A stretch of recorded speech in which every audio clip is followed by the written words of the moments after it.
बुलढाणा जिल्ह्यातील सुटाळा बुद्रुक येथील ग्रामसभेत मोठा गोंधळ उडाला। विकास कामांचा हिशोब आणि कथित भ्रष्टाचारावर ग्रामस्थांनी सवाल केला। सरपंच वैशाली इंगळे आणि सचिव शेगोकार यांना उत्तरे देता येत नसल्यामुळे दोघांनी ग्रामसभा तहकूब केली। त्यानंतर संतप्त ग्रामस्थांनी ग्रामपंचायत कार्यालयासमोर डफडे बजाव आंदोलन सुरू केले।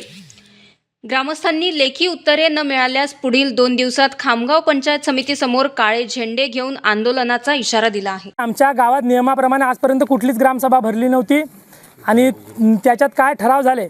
मी सुटाळा बुद्रुकबद्दल बोलत आहे। सुटाळा बुद्रुक या गावामध्ये आजपर्यंत कोणतीच अशी सभा भरली नव्हती जी ग्रामसभा कोरम पूर्ण करून भरणार होती। मागच्या वेळेस आमचे प्रश्न सुटले नव्हते, छोटे मोठे प्रश्न न सोडवले नाही। त्या कारणाने आम्ही इथं सरपंचाशी विनवण्या केल्या, त्यांनी आम्हाला उद्धटसारखी उत्तरं दिली। आम्हाला ग्राम प्रशासनाकडून काही योग्य उत्तर मिळाली नाही। तेव्हा आम्ही आणखी त्यांच्याशी युक्तिवाद न घालता गावांना जागृत करून इथं ग्रामसभेसाठी बोलवलं। तर आमच्या शब्दाचा मान राखून इथं गावातले 700 ते 800 लोक जमा झाले।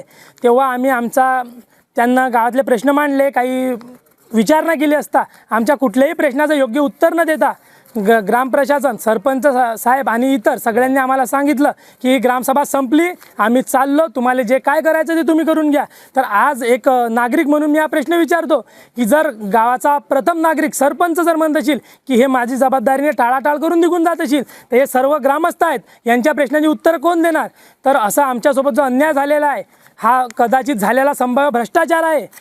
जोपर्यंत आम्हाला आमच्या प्रश्नांची योग्य उत्तरं मिळत नाही तोपर्यंत आम्ही अशा प्रकारचे आंदोलनं करत राहू।